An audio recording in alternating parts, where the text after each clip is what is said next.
This episode is brought to you by Pitney Bowes. Retail is all about the customer, from acquisition and satisfaction to retention.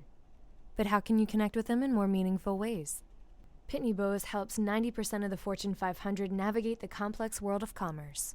Visit pitneybowes.com for ways to create the personalized experiences that your customers crave. And now, on to the show. Welcome to Total Retail Talks, your podcast channel for retail knowledge. Hi, and welcome to episode 131 of Total Retail Talks. I'm Joe Keenan, Executive Editor of Total Retail. Joining me today is Brian Schultz, Senior Director, E-commerce and Digital Product Management at Crate & Barrel. We're going to be discussing how the furniture and home decor retailer is using technology to better connect its customers' online and offline shopping experiences. Thanks for joining me, Brian. Hi, Joe. Thanks for having me today. It's definitely a topic that we think about a lot here at Crate & Barrel, so I'm excited to spend a little bit of time talking to you about technology in store. Yeah, perfect. So then let's get started by having you tell us a little bit about why Crate & Barrel, values the, bridging that online and offline worlds, particularly in store. Obviously, the website and the mobile usages, but driving customers in store. We talk about kind of bridging that online and offline shopping experience and why it's so important. Absolutely. I think retail in general is behind. We're all catching up to the digital transformation that our customers have already undergone. I think we need to move faster. Our customers have by and large converted to a digital lifestyle. 81% of adults in the United States have smartphones, and they're spending on average over 4 hours a day on mobile web apps, and social media. Their comparison shopping online is a regular part of their in-store experiences as well. Effectively, there is no offline world anymore for shopping. There's no offline shopping environment. The same digital technology landscape gives us incredible tools to solve problems for the customers when they're shopping online and when they're shopping in store. So then the value of bridging the online and offline worlds for customers is in improving their experience and knowing the business metrics that we care so deeply about, like average order value, conversion, and return visits improve because of their improved shopping experience. We'll talk a little bit about these opportunities to improve the experience. It should also be noted that the two big business wins that we're seeing to bridging the online world and in-store experience the offline world and in-store experience are the ability to visualize and sell products in store that are not actually stocked in store, and to allow customers to visualize products that could be custom designed for them while still experiencing the physical attributes of the product that are so important to them. We recently launched our online and in-store custom furniture program, which at last count allows customers to create and visualize over 5 million different combinations of frame, fabric, color, and leg finish for their perfect furniture piece. We might have a housewares customer that visits the store to feel the quality of the products, but maybe they want to have all graphite-colored cookware and kitchen appliances for their modern kitchen, and we can bridge that gap between the physical and virtual to get them what they want. The physical retail aspect is really critical here. Michio Kaku writes in detail about this little quirk of human nature in his book, The Physics of the Future, and he calls it the caveman principle. This is really recommended reading for anyone who wants to understand the role of physical retail in the modern world. Even though we have incredible virtual technologies to entertain, for the important things in life, we still yearn for physical, tactile proof. The 100,000-ish-year-old wiring in the human brain really wants to know what it's like to sit in that quality sofa before a sizable purchase is made. And this is an important lens that we apply here to understanding what digital technologies will have value in the store versus being expensive, temporary, marginally entertaining digital endeavor that has really an unattainable ROI. I mean, digital solutions are almost always difficult and expensive to roll out at scale into all our stores, so it's important for us to get it right.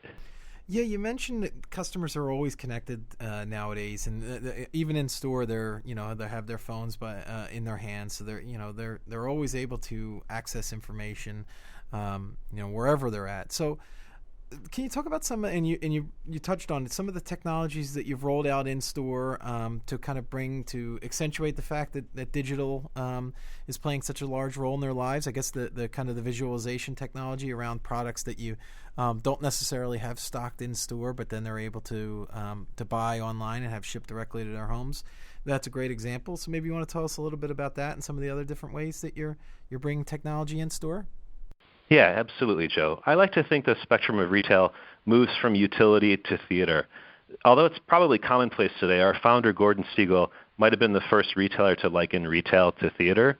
The lighting, the staging, associates you hire, the pathing through the store all create this living experience in our stores where the merchandise plays a starring role. We've talked to startups who would like us to imprint the structural world of e-commerce onto physical retail, and this isn't a route that we've chosen to follow. Anything that gets the customers farther from interacting with the physical product isn't going to work for us. So Crate & Barrel has always tried to keep the digital and in-store experiences cut from the same design thread. Inspiration is so important in helping our customers imagine what their personal spaces can provide in terms of comfort and style. We're pretty well known in the retail industry for spending more than average per square foot to ensure a retail space that can provide this kind of inspiration. And now digital technologies let us mimic this continuity of design and allow customers to pick up their experience they had in store when they get back home. You can get together in store with one of our design associates and create an interactive mood board with all these products that you might think would make the living room of your dreams.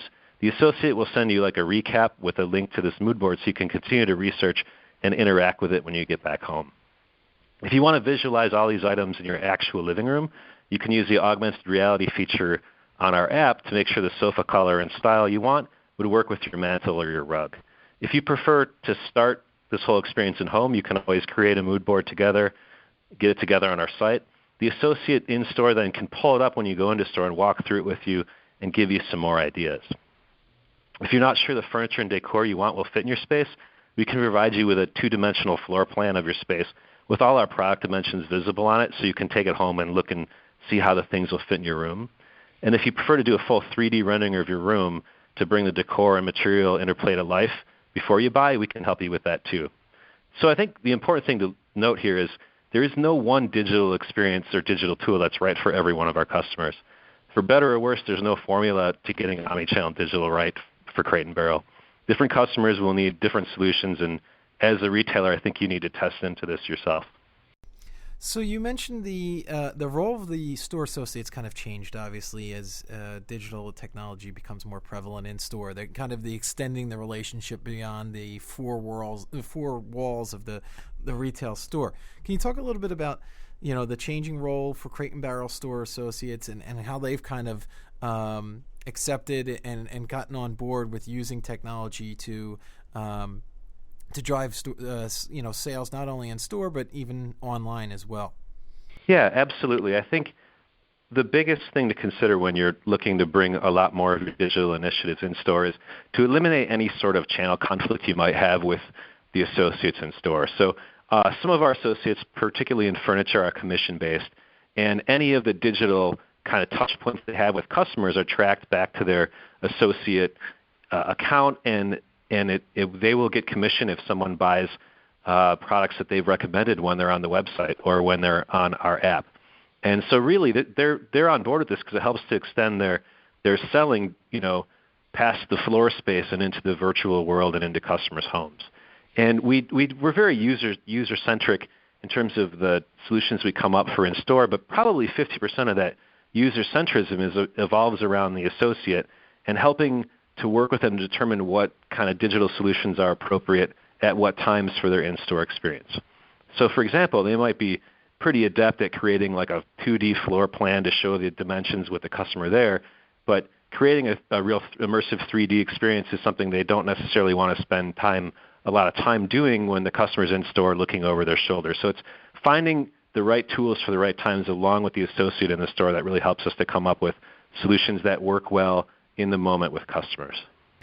Yeah, finding the right tools that work well in the moment and provide value for your customers is obviously the goal. I'm interested too, kind of what you identify at Crate & Barrel as you're rolling out new technologies, and particularly some of these ones in store that are kind of going back to the idea of bridging online and offline. What are the metrics that you identify as what you want to accomplish with these new tools? Is it kind of conversion rate the number one thing you're eyeing up, or is it average order value? Is it just kind of an engagement level? Can you talk about kind of those metrics, Brian? Yeah, absolutely. I think you probably could tell by now we're pretty customer experience centric, and The core strength of Crate & Barrel and our other brands like CB2 has always been our merchandise, right? Styles you see in our stores today will be available in lower quality version at the big box retailers in like 6 to 12 months. It's always been that way as long as the big box retailers have decided to delve into home decor. And at the highest level, we believe we have the best products for our customers' homes with the best quality. And we look to these digital experiences to improve the customer's overall brand experience, right? Even after the transaction, are they comfortable with the shipping experience? Do we treat their home with respect when we bring the things there? And we believe that they'll come back again if the shopping, delivery, and this post-transaction experience is delightful. So that's our highest metric, is really customer retention and turning one-time customers into return customers. But with the good customer experience, all of the customer metrics like average order value, conversions, and increased visits to the store and increased visits to the website kind of follow from that. So we're talking about the omni-channel nature of today's consumers. I'm interested in how that impacts your merchandising decisions across channels. What data are you looking at to determine, okay, here's the products I want to be stocking in store. Here's, what we want to primarily sell online. So can you talk a little bit about kind of merchandising across channels and kind of the data you're looking at to make decisions? Yeah, absolutely. It's an exciting new time for merchandising. The benefit of the omnichannel world is that customers have come to understand that the product selection is distributed unevenly between physical store and digital world, right? We can spread out now in the retail space and make it a less cluttered kind of place to give more inspiration and theater to the customer when they come in. And, if we don't have the item in store that they're truly interested in, we can ship it to stores so they can pick it up, or we can ship it to their home for free from the store or our distribution point when they visit the store. If it's not necessarily stocked in the store.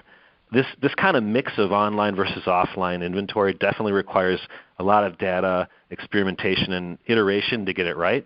So we do a lot of pilots in different stores to figure out the right mix of space and theater versus having inventory in stock. The other side of the coin is the digital experience allows Crate & Barrel to sell the endless aisle, way, way deeper into categories than we were ever able to before. At the same time, we want to make sure that we are stocking those popular items in store so our digital customers who want it immediately can buy it online and pick it up in store the same day.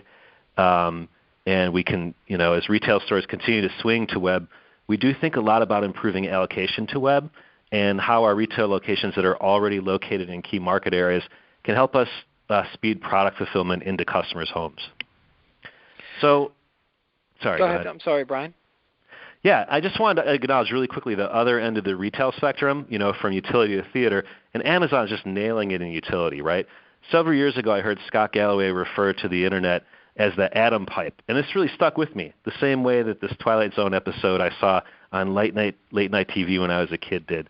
In this episode, a mad professor invented this machine. It looked like a Xerox machine, right? But you put a picture of an object in one end, and the object itself would come out of the other end. So if you put a picture of a cheeseburger, you get a cheeseburger on the other end. I seem to recall, in typical Twilight Zone fashion, the episode ends when some bad character puts a picture of a gun on the machine and then shoots the mad professor with the gun that gets created. But in the same way, the Internet's used by New York Times to bring in the news, Spotify for the music you want to hear, and Netflix for the TV that you want to watch. Amazon is becoming the utility that brings physical objects into your home by way of this atom pipe. Eventually, you won't think about Amazon as a retailer the same way you don't think about the wires that bring electricity into your home. I walked around my house on Saturday scanning UPC barcodes of toiletries and stuff I needed, with that Amazon Dash wand, the same way that my dad used to walk around his hardware store in the 1980s, scanning barcodes of SKUs that need to be replenished on the shelves. The experience is pre-retail in a way. It takes the mundane fluorescent glare retail experience out of getting the objects that you need for your day-to-day life. So it's different than the inspirational retail that we're going after, but they are setting customer expectations for the delivery experience and costs for delivery in the world of our inspirational retail as well. So one of the things that's different too is the kind of the growth of mobile. It's kind of a two-part question for you, Brian. Is one, what currently is kind of the behavior you're seeing of your mobile customers, and doesn't your site visits on your mobile site, and kind of how are they behaving? And then the second part of that is, what are you doing to plan for the further influence of mobile across consumers' shopping journeys? And that's in store, online? What are plans around, incorporating mobile into that customer journey? Yeah, those are both really good questions, and we think more about mobile, obviously, than ever before. I would say in terms of customer sort of like trends and changes, we're really impressed here with how our customers have adopted mobile in their purchase flow, particularly in the furniture area. Furniture is a highly considered purchase, and we're seeing conversion rates that we did not necessarily expect to be seeing right now on mobile for furniture purchases, but also for housewares purchases and more of those kind of less expensive purchases. So our conversion rates are higher than we ever expected before. And in the same way that the mantra of real estate is location, location, location, the mantra of mobile is performance, performance, performance, right? Customers are not willing to wait around for a page to load anymore. Site, app, and performance form the base of the pyramid of mobile customer experience for us, right? We're focused on improving mobile performance for all our brands, and I think that's probably like the foundation of our mobile plans. And then just for all retailers, from like a corporate digital strategy perspective, if you're still showing desktop-only designs and user interactions to your stakeholders and your executives to get approval and show what you're up to, there's a problem, right? You really need to think mobile first. You need to design mobile first and think about the experience of customers who are on the go, because that's their own realities now. Yeah, it seems like you've kind of had a change in mindset almost, that it's kind of become a mobile-first mindset at Crate & Barrel. Absolutely. And I think also, personalization is super important for mobile, but it goes beyond tactics like individualized product recommendations. And I like to think of it as continuity of brand experience. Where did the customer leave off with you, and why are they coming back on their phone? Are they looking for their tracking information? Are they looking for how to return a product? Are they curious if they should ship that item in their cart, or can they pick it up in the store that's 3 blocks away from them right now? Answering these kinds of questions might have a profound impact on your mobile or site app user experience in ways that you're not currently thinking of. So I'm not a Sephora customer, right? But I really appreciate the way that their mobile and app experiences accomplish some of this kind of continuity of brand experience. And they also have some really good in-store uses for their app for expediting checkout that I find really good as well. Yeah, it's interesting. Beauty as a category is kind of looked upon as kind of a trendsetter and leader in kind of that brand continuity and experience with mobile. So that's interesting that you'll call out Sephora in particular. So my final question, Brian, is we've talked about some of the new things you've done in store in terms of some solutions that you've rolled out. So I'm interested if you have any advice for other retailers that are looking to improve their in-store experience, particularly through the use of technology. Any words of wisdom, so to speak, for our audience? Yeah, I do. I recommend that retailers talk to their customers and really understand how the customer's existing digital and mobile habits play into their shopping experience in your stores and with you. Are they comparison shopping a lot? Are they looking at their Pinterest boards to get product inspiration while they're there? It's understanding this is really critical to understanding how you can help them with that shopping journey. You can also take that kind of omni-channel shopping journey yourself if you're not in a role where you're talking to customers a lot. And this allows you to identify opportunities to make the customer's shopping and purchasing decisions easier, right? It's all about reducing friction to get them to purchase if they've already come to your store. If the marketing has worked, then you want to really help them to have an easy time making purchasing decisions. The in-store and omni-channel digital solutions that are right for your customers aren't going to originate in your boardroom. They're not going to originate in the hands of an agency that may have done successful work for some other retailer. The real exciting thing about the time we're in right now is there's no single solution that's appropriate for all retailers. I think if you adhere to device standards, so your user experiences are intuitive and easy for customers to adopt, and craft solutions that are remarkably and delightfully your own brands, you're going to be in a good spot. Great. Well, some great advice there from Brian. So I want to take this opportunity to thank Brian Schultz of Crate & Barrel for joining me today. Please check out our podcast channel page, mytotalretail.com/podcasts for show notes. Total Retail Talks is available on Apple Podcasts, Google Play, and Stitcher, but make sure to subscribe on our podcast channel page as well. Thanks, and I look forward to you joining us on the next episode of Total Retail Talks. This episode was sponsored by Pitney Bowes. Visit pitneybowes.com for new ways to create personalized experiences that your customers crave.